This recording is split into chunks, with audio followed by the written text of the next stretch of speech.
चकवा. ऑफिसवरून घरी पोहोचताच नेहमीप्रमाणे माझा 4 वर्षाचा मुलगा आदित्य दरवाजात उभा होता. त्याच्यासाठी आणलेली चॉकलेट त्याच्या हातात ठेवत मी सोफ्यावर अंग टाकले. आज ऑफिसमध्ये फारच चिडचिड झाली. मन अगदी अशांत झाले होते. चुकी नसतानाही बोलणे बसले की असाच त्रास होतो नेहमी, पण आज जरा जास्तच झालं होतं. डोळे मिटून पडलो तोच फोनची रिंग वाजली. आता कोण म्हणत मी कॉल रिसीव्ह केला तर समोरून वैदेही बोलत होती, माझ्या मोठ्या भावाची मुलगी. तुम्ही केव्हा येत आहे? सगळे थांबले तुमच्यासाठी, असं तिनं म्हणताच मी डोक्याला हात मारून घेतला. आज तिचा बर्थडे होता आणि मी चक्क विसरलो. आता निघायचं म्हटलं तरी 30 किलोमीटरचा रस्ता होता, खराब आणि जंगलाचा भाग असलेला रस्ता. तुम्ही करून घ्या, मी सकाळी येतो, असं म्हणताच ती रडायला लागली. मग काय, आता निघावंच लागणार होतं. बायकोला सांगताच तिचे स्पीकर सुरू झाले. ही काय वेळ आहे का निघायची? लवकर घरी यायला काय झालं होतं? एक ना अनेक गोष्टी. मी घड्याळात बघितलं, खरोखरच 8 वाजले होते. मी तिला म्हटलं, तू आणि आदित्य घरीच थांब, मी जाऊन येतो. आणि थोडा फ्रेश होऊन मी गाडीला किक मारणार तेवढ्यात बायको धावत बाहेर आली. अहो, आज शनी अमावस्या आहे, आज जाऊ नका, असं तिनं म्हणताच मी खूप चिडलो. प्रवासाला निघायच्या वेळेस अशा गोष्टी बोलू नये, असं तिला म्हणत मी निघालो. रस्ता तसा ओळखीचाच होता, मात्र अमावस्या असल्याने खूप अंधार होता आणि बायकोच्या त्या वाक्याने मनात पण चिलबिल सुरू झाली होती. अमावस्या. मनात एक वेगळीच भीती घर करू लागली होती. काहीतरी अपशकुन होणार हे वारंवार मनाला वाटत होतं. साधारण 10 किलोमीटर आलं असेल. 2 किलोमीटरवर जंगलाचा भाग सुरू होणार होता. आत्ताशी 8:30 वाजले होते, मात्र एकही गाडी रस्त्याने जाता येता दिसत नव्हती. मी गाडीचा वेग थोडा वाढवला आणि अचानक एका काळ्या रंगाचा प्राणी रस्ता ओलांडताना माझ्या गाडीसमोर आला. जोराची धडक झाली. मी रोडवर कोसळलो. काय होत आहे काही समजायच्या आत माझे डोळे बंद झाले. काही वेळाने जाग आली.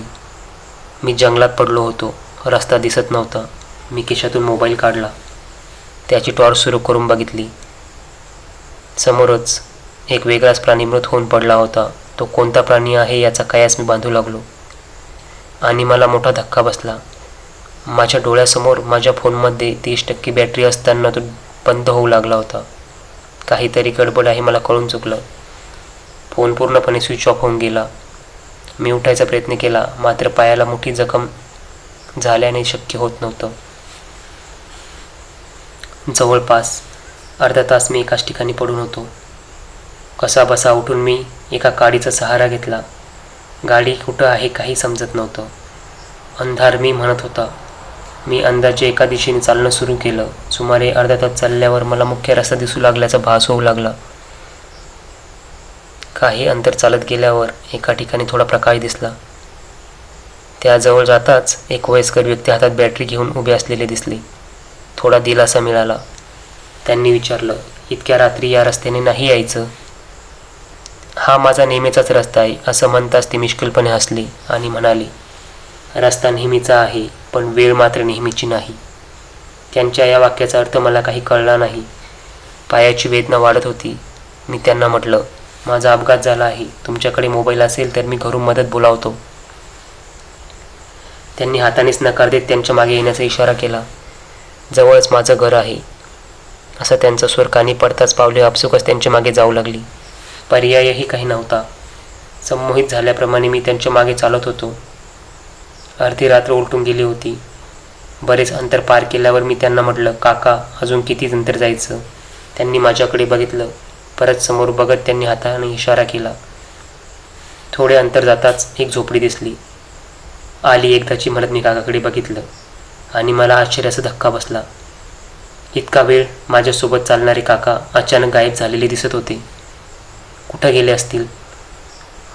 इथंच जवळपास कुठं गेले असतील अशी मी मनाची समजूत घालत झोपडीचा दरवाजा लोटून बघितला. तो उघडाच होता. आतमध्ये मंद प्रकाशात एक आजीबाई बसलेली दिसली. इतक्या रात्री या आजी जाग्या कशा? मनाला प्रश्न पडला. अंगात असलेली सगळी शक्ती एकवटून माझ्यासोबत घडलेली कहाणी आजीबाईंना सांगितली. आजींनी कोपऱ्यात ठेवलेल्या एक जुनाट पेटीतून एक फोटो काढला. हाच होता का तुला इथं सोडणारा. मी फोटो बघितला आणि म्हटलं, हो हेच होते. मला इथं सोडलं आणि कुठं गेले माहिती नाही. आजीबाईंनी एकटक माझ्याकडे बघितलं आणि म्हणाल्या, याला मरून 30 वर्ष झाली. माझा मोठा मुलगा होता, विहिरीत पडून त्याचा मृत्यू झाला होता. हे ऐकताच माझ्या पायाखालची वाळू सरकली. मला भोवळ येऊ लागली. म्हणजे इतका वेळ मी भूतासोबत प्रवास केला, बापरे, असं म्हणत मी तिथेच कोसळलो आणि पायाच्या अतिरक्तस्रावामुळे बेशुद्ध झालो. सकाळी जाग आली. बायको उशापाशी बसली होती. पायाला मोठी जखम झाल्याने पूर्ण पायातून कळ उठत होती. मी म्हटलं, मी इथं कसा? मी तर जंगलात होतो, इकडं कसा आलो? बायको म्हणाली, रात्री तुम्ही इथून गेलात, पण तुमचा अपघात झाला. सुदैवाने आपल्या शेजाऱ्यांचा मुलगा तिथून प्रवास करत होता, त्यानेच तुम्हाला घरी आणलं. मी डोळे मिटून घेतले आणि सगळा घटनाक्रम आठवू लागलो.